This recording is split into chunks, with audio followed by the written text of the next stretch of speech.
flaqueza, su miseria, su debilidad. La que está actuando es Cristo a través del sacerdote que está actuando.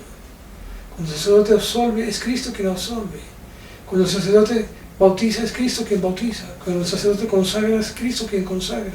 Y así en toda la vida, la acción sacramental de la Iglesia, que es la aplicación de la sangre de Cristo para la salvación eterna de las almas. Entonces ahí es el mismo Cristo. De ahí que no importa si el sacerdote es virtuoso, más o menos, santo o más o menos, o pecador o apóstata. No importa, cuando el sacerdote actúa sacramentalmente, es Cristo quien actúa.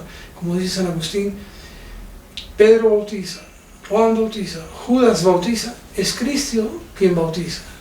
Entonces de ahí en la asimilación del sacerdote con Cristo, y Cristo es el verdadero Hijo, Dios y hombre verdadero, Hijo de la Santísima Virgen. Ese vínculo, ella está unida a nuestro Señor en el plan de la salvación de una manera inseparable. Y si el sacerdote está ejerciendo ese papel que Dios le da para ser instrumento suyo, para actuar sacramentalmente, eso es inseparable de la Santísima Virgen María, por medio de la cual vino Cristo al mundo, y por medio de la cual el mundo, los hombres regresan a nuestro Señor Jesucristo. Es el camino corto, fácil, expedito, que nos lleva a Dios, a Cristo nuestro Señor, a través de la Santísima Virgen, así como fue a través de ella que Él vino a nosotros. Y ella se unió de tal manera a nuestro Señor que hizo un solo corazón en el sufrimiento de la sangre, el derramamiento de la sangre de nuestro Señor Jesucristo en el Calvario, por lo cual fuimos rescatados por la sangre de ella, que además que la sangre de Cristo es sangre de ella. Fue sin concurso, sin participación humana, que el Espíritu Santo, de la sangre de la Santísima Virgen María, formó el cuerpo sacrosanto de nuestro Señor Jesucristo, el cuerpo adorable de nuestro Señor Jesucristo. Padre, nada más, ¿es importante que los fieles se reúnen a orar por los sacerdotes en comunidad o basta con que se haga personalmente? Mire, la oración en comunidad tiene más fuerza. Yo me acuerdo, desde pequeño me lo explicaban. Si una persona reza el rosario, tiene el mérito de haber rezado el rosario. Pero si lo rezan dos, a cada uno le vale como si hubiera rezado 2 rosarios. Si rezan 20 personas, a cada uno le vale como si hubiera rezado 20 rosarios, y con el fervor en cada Ave María de la persona que estuvo más fervorosa. De hecho, hoy la Iglesia,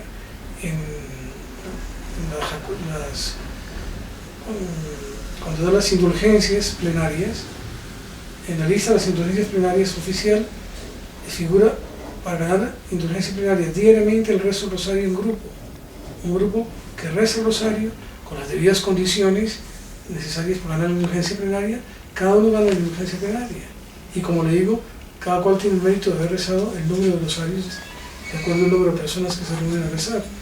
Entonces, si yo hago un trabajo solo, está bien, no está mal rezar individualmente por el sacerdocio, pero si hago un trabajo en equipo, si hago un trabajo junto con otros, si rezo en comunidad, eso adquiere una mayor fuerza para obtener las gracias que se piden, y sobre todo cuando se piden las gracias debidas, como es la santificación, la preservación o el retorno de los sacerdotes a la fidelidad de Dios.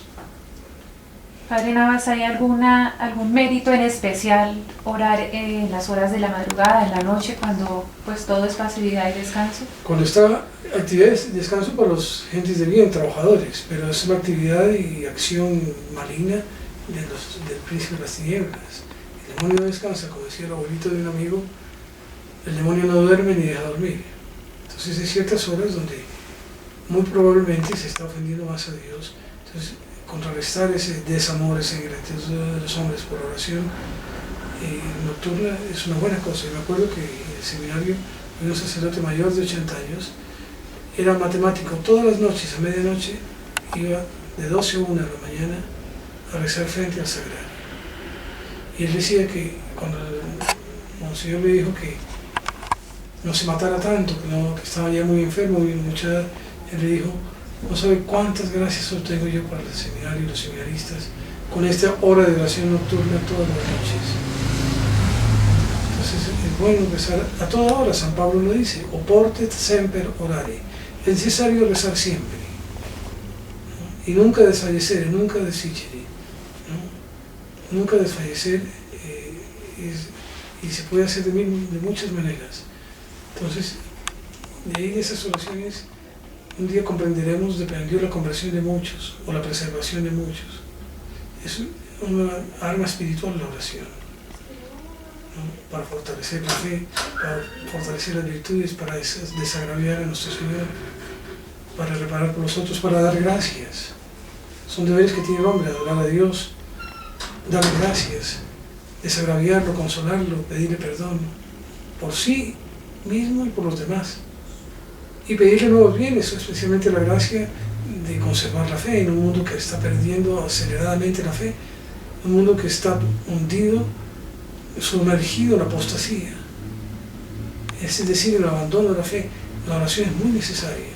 Es lo que nuestro Señor le dice a los primeros obispos y al primer Papa, San Pedro: vigilad y orad. Vigilad y orad, porque el espíritu está pronto, mas la carne es flaca, es débil. Es necesario vigilar y orar. Y orar con fe, pidiéndole a nuestro Señor resignadamente que Él decida lo que nos va a dar o no nos va a dar, pero pedir se os dará, dice nuestro Señor. Buscad y encontraréis, golpead y se os abrirá. El que busca encuentra, el que golpea se le abre. La fuerza del hombre está en la oración, y la debilidad de Dios, por decirlo así. O alguien lo dijo, la debilidad de Dios está en la oración. El hombre, Dios se deja tocar por la oración del hombre. Es lo que hace el hijo con los padres. ¿Qué puede hacer un niño? Y entre más débil, y entre más flaco, entre más enfermo, pedir, quejarse, pedir. Eso conmueve a los padres. Bueno, Dios no es menos que los padres, mucho más. Él fue el que hizo los padres. Él se conmueve con nuestra oración. Aunque a veces nos pareciera que no oye, mentira, oye siempre, no hay oración que no se quede sin oír. Quizá a veces pedimos lo que no debemos pedir, pero Él sabe que si no nos debe dar ciertas cosas que nos perjudicarían, nos da otras mejores. Padre, el demonio insiste mucho en que se ataque a los sacerdotes, más si hay malas obras o mal ejemplo. ¿Cómo hacer un reparador para que eso cambie? Yo pienso que tenemos los fieles, y la Iglesia tiene en sus manos la Santa Misa, el Santo Sacrificio, la Misa, y sobre todo en los últimos tiempos el Santo Rosario. La devoción a la Virgen María, Madre del Sacerdote. Es la Madre del Sacerdote por excelencia, que es Cristo. El sacerdote es Cristo en todas, como lo decíamos, en toda su acción sacramental, es decir, en la aplicación de la sangre de Cristo a las almas para su salvación eterna. Entonces, la devoción a la Santísima Virgen es fundamental. El Santo Rosario, la Santa Misa, y pequeños sacrificios, ¿sí? No grandes sacrificios difícilmente se hacen, y si se hace una vez y no se vuelve a hacer. Pero pequeños sacrificios, pequeñas mortificaciones, mortificación de la vista, mortificación de los sentidos, pequeñas cosas, sobre todo mortificación del amor propio, del orgullo, queriendo reaccionar a veces demasiado fuerte ante una pequeña humillacióncita. Eso es todo lo que nos desprende del amor propio, ofrecido por amor a Dios y por el sacerdocio, hace un gran bien a la Iglesia. De hecho, en el Antiguo Testamento, y se repite en el Nuevo, se dice que el que atiende, el que recibe el profeta en cuanto profeta, tiene recompensa de profeta. El que trata al sacerdote y recibe al sacerdote en cuanto sacerdote, tiene recompensa de sacerdote. Si un sacerdote, por el auxilio material y espiritual de algunos fieles, logra salvar un alma, claro que ellos participan de esa gracia, de ese mérito de haber salvado un alma. Es una manera de asociarse al apostolado sacerdotal. Los fieles no pueden llegar a muchas almas, a muchos lugares, y estar en muchas circunstancias, pero los sacerdotes sí, la gracia sí. Entonces ellos se asocian con sus oraciones y su apoyo a esa acción sacerdotal del Padre. Padre Navas, ¿usted qué le diría a los sacerdotes con respecto a su vocación? ¿Qué espera Jesucristo de ellos? El sacerdote que no ama a la Virgen está flaqueando. Depositen en ella, conságrense, estudien y sobre todo recen el tratado de la verdadera devoción a la Santísima Virgen y conságrense a ellos esclavos de la Virgen, esclavos de amor. Consagración de sí mismo se llama el título, de consagración de sí mismo a Jesucristo, la sabiduría encarnada por las manos de María.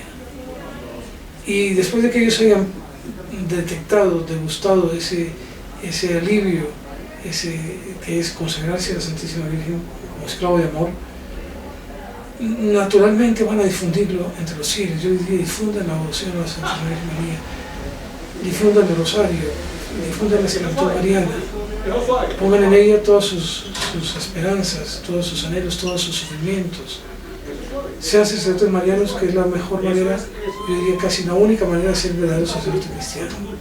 El sacerdote de Cristo ciertamente es hijo, fiel servidor de la Santísima Virgen María.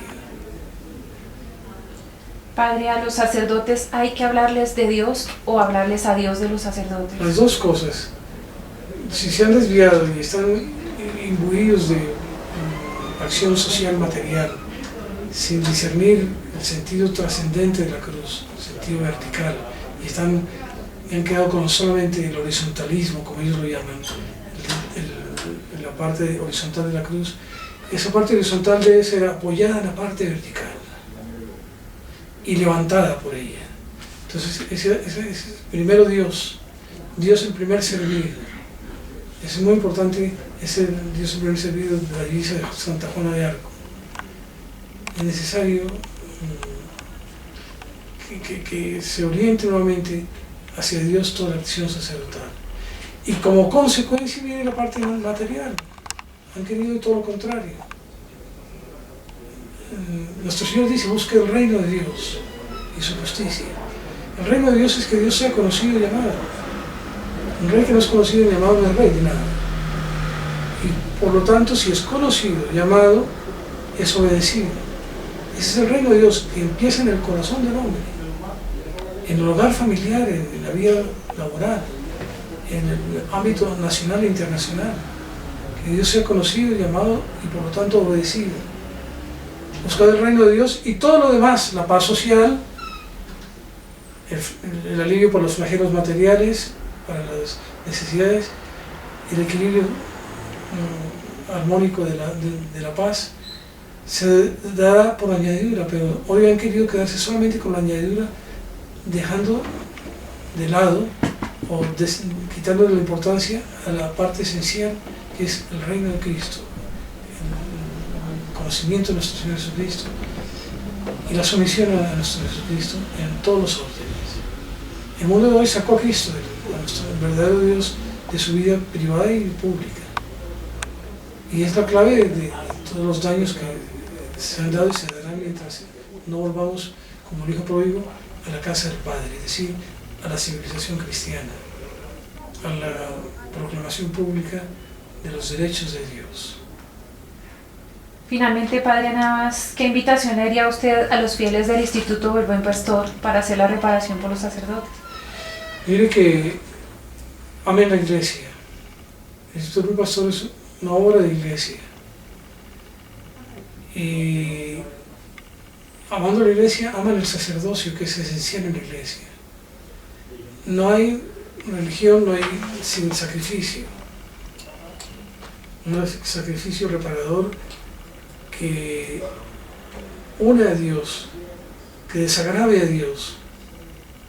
Ahora, no hay sacrificio sin sacrificador. Entonces no hay religión sin sacrificio. Y no hay sacrificio sin sacrificador.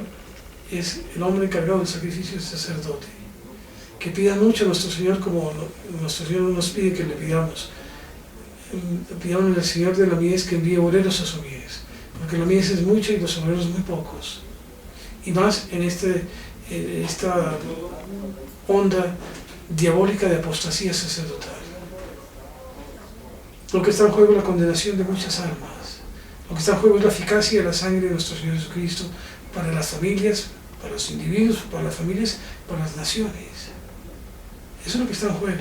Por eso Nuestra Señora de Fátima, uno de los secretos, una parte del secreto de Fátima es la visión del infierno. Y Nuestra Señora dice a los niños, después de ese horror que ellos vieron al tener la visión del infierno: vistes el infierno, allá van los hombres porque no hay quien se sacrifique y rece por ellos. O sea, falta sacerdotes que se sacrifiquen y recen por la salvación de la gente. Pero a su vez